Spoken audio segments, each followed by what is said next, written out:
Exodus chapter 1. Now these are the names of the children of Israel who came to Egypt. Each man and his household came with Jacob: Reuben, Simeon, Levi, and Judah, Issachar, Zebulun, and Benjamin, Dan, Naphtali, Gad, and Asher. All those who were descendants of Jacob were 70 persons, for Joseph was in Egypt already. And Joseph died, all his brothers, and all that generation. But the children of Israel were fruitful and increased abundantly, multiplied and grew exceedingly mighty, and the land was filled with them. Now there arose a new king over Egypt, who did not know Joseph. And he said to his people, Look, the people of the children of Israel are more and mightier than we. Come, let us deal shrewdly with them, lest they multiply, and it happen, in the event of war, that they also join our enemies and fight against us, and so go up out of the land. Therefore they set taskmasters over them to afflict them with their burdens. And they built for Pharaoh supply cities, Pithom and Ramses. But the more they afflicted them, the more they multiplied and grew. And they were in dread of the children of Israel. So the Egyptians made the children of Israel serve with rigor. And they made their lives bitter with hard bondage, in mortar, in brick, and in all manner of service in the field. All their service in which they made them serve was with rigor. Then the king of Egypt spoke to the Hebrew midwives, of whom the name of one was Shiphrah and the name of the other Puah, and he said, When you do the duties of a midwife for the Hebrew women, and see them on the birth stools, if it is a son, then you shall kill him, but if it is a daughter, then she shall live. But the midwives feared God, and did not do as the king of Egypt commanded them, but saved the male children alive. So the king of Egypt called for the midwives and said to them, Why have you done this thing, and saved the male children alive?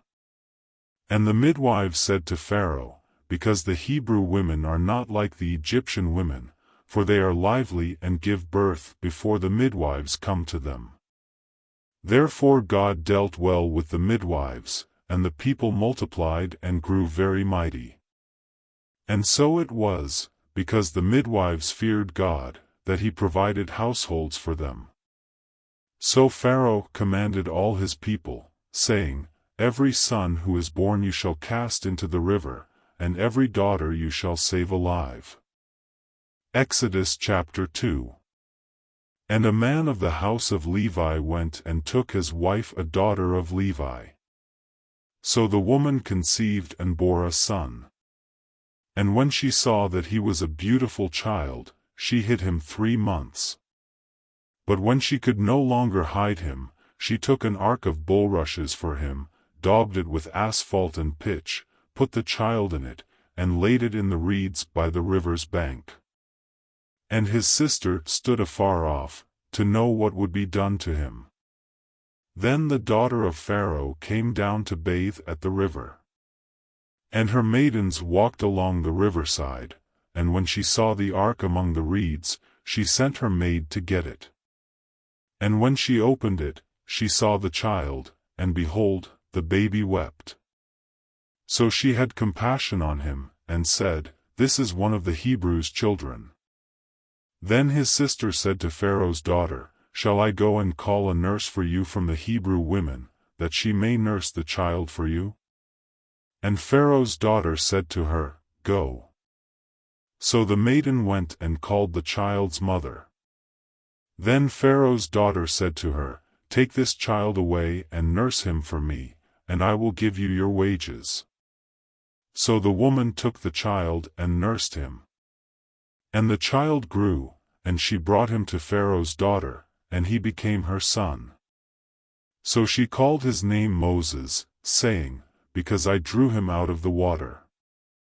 Now it came to pass in those days, when Moses was grown, that he went out to his brethren and looked at their burdens. And he saw an Egyptian beating a Hebrew, one of his brethren.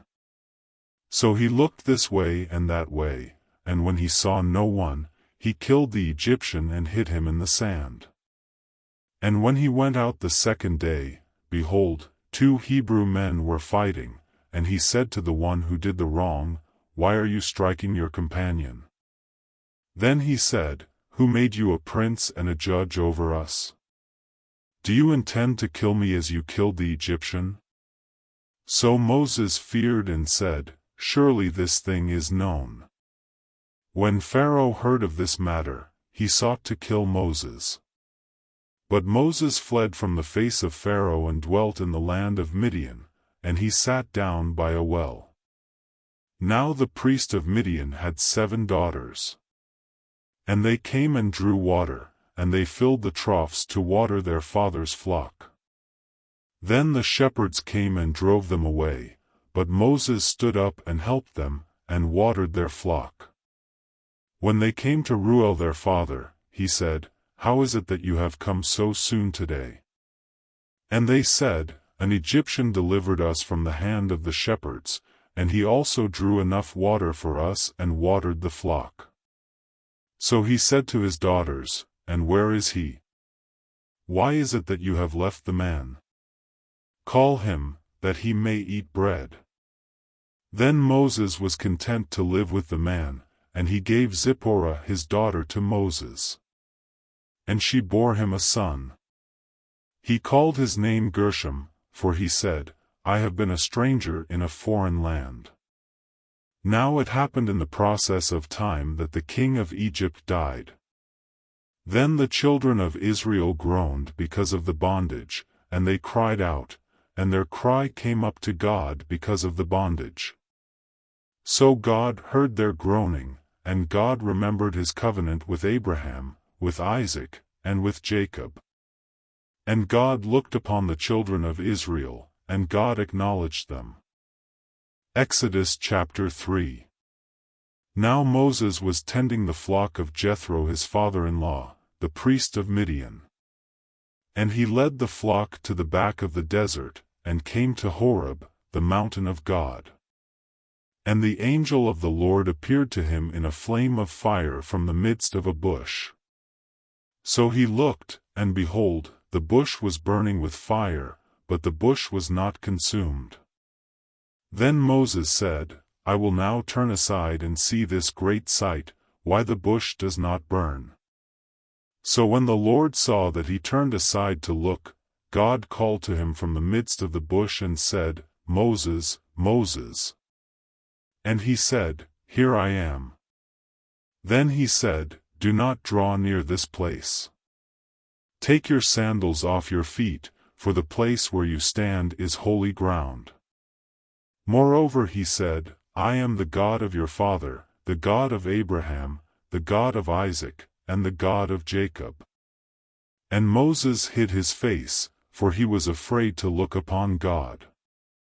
And the Lord said, I have surely seen the oppression of my people who are in Egypt, and have heard their cry because of their taskmasters, for I know their sorrows.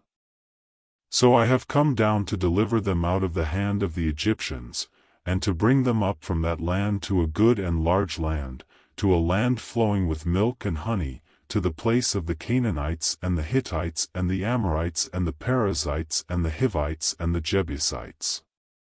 Now therefore, behold, the cry of the children of Israel has come to me, and I have also seen the oppression with which the Egyptians oppress them. Come now, therefore, and I will send you to Pharaoh that you may bring my people, the children of Israel, out of Egypt. But Moses said to God, Who am I that I should go to Pharaoh, and that I should bring the children of Israel out of Egypt? So he said, I will certainly be with you. And this shall be a sign to you that I have sent you, when you have brought the people out of Egypt, you shall serve God on this mountain. Then Moses said to God, Indeed, when I come to the children of Israel and say to them, The God of your fathers has sent me to you, and they say to me, What is his name? What shall I say to them? And God said to Moses, I am who I am. And he said, thus you shall say to the children of Israel, I am has sent me to you. Moreover God said to Moses, thus you shall say to the children of Israel, the Lord God of your fathers, the God of Abraham, the God of Isaac, and the God of Jacob, has sent me to you. This is my name forever, and this is my memorial to all generations. Go and gather the elders of Israel together, and say to them, the Lord God of your fathers, the God of Abraham, of Isaac, and of Jacob, appeared to me, saying, I have surely visited you and seen what is done to you in Egypt, and I have said I will bring you up out of the affliction of Egypt to the land of the Canaanites and the Hittites and the Amorites and the Perizzites and the Hivites and the Jebusites, to a land flowing with milk and honey. Then they will heed your voice, and you shall come, you and the elders of Israel, to the king of Egypt, and you shall say to him, the Lord God of the Hebrews has met with us, and now, please, let us go 3 days' journey into the wilderness, that we may sacrifice to the Lord our God. But I am sure that the king of Egypt will not let you go, no, not even by a mighty hand. So I will stretch out my hand and strike Egypt with all my wonders which I will do in its midst, and after that he will let you go. And I will give this people favor in the sight of the Egyptians, and it shall be, when you go, that you shall not go empty-handed. But every woman shall ask of her neighbor, namely, of her who dwells near her house, articles of silver, articles of gold, and clothing, and you shall put them on your sons and on your daughters. So you shall plunder the Egyptians. Matthew chapter 26 verses 1-30. Now it came to pass, when Jesus had finished all these sayings, that he said to his disciples, You know that after 2 days is the Passover, and the Son of Man will be delivered up to be crucified. Then the chief priests, the scribes, and the elders of the people assembled at the palace of the high priest, who was called Caiaphas, and plotted to take Jesus by trickery and kill him. But they said, Not during the feast, lest there be an uproar among the people. And when Jesus was in Bethany at the house of Simon the leper, a woman came to him having an alabaster flask of very costly fragrant oil, and she poured it on his head as he sat at the table. But when his disciples saw it, they were indignant, saying, Why this waste? For this fragrant oil might have been sold for much and given to the poor. But when Jesus was aware of it, he said to them, Why do you trouble the woman? For she has done a good work for me. For you have the poor with you always, but me you do not have always. For in pouring this fragrant oil on my body, she did it for my burial. Assuredly, I say to you, wherever this gospel is preached in the whole world, what this woman has done will also be told as a memorial to her. Then one of the 12, called Judas Iscariot, went to the chief priests 15 and said, What are you willing to give me if I deliver him to you? And they counted out to him 30 pieces of silver. So from that time he sought opportunity to betray him. Now on the first day of the feast of the unleavened bread the disciples came to Jesus, saying to him, Where do you want us to prepare for you to eat the Passover? And he said, Go into the city to a certain man, and say to him, The teacher says, My time is at hand, I will keep the Passover at your house with my disciples. So the disciples did as Jesus had directed them, and they prepared the Passover. When evening had come, he sat down with the 12. Now as they were eating, he said, Assuredly, I say to you, one of you will betray me. And they were exceedingly sorrowful, and each of them began to say to him, Lord, is it I? He answered and said, He who dipped his hand with me in the dish will betray me. The Son of Man indeed goes just as it is written of him, but woe to that man by whom the Son of Man is betrayed. It would have been good for that man if he had not been born. Then Judas, who was betraying him, answered and said, Rabbi, is it I? He said to him, You have said it. And as they were eating, Jesus took bread, blessed and broke it, and gave it to the disciples and said, Take, eat, this is my body. Then he took the cup, and gave thanks, and gave it to them, saying, Drink from it, all of you. For this is my blood of the new covenant, which is shed for many for the remission of sins. But I say to you, I will not drink of this fruit of the vine from now on until that day when I drink it new with you in my Father's kingdom. And when they had sung a hymn, they went out to the Mount of Olives. Psalm chapter 19 verses 1 to 6. The heavens declare the glory of God, and the firmament shows his handiwork.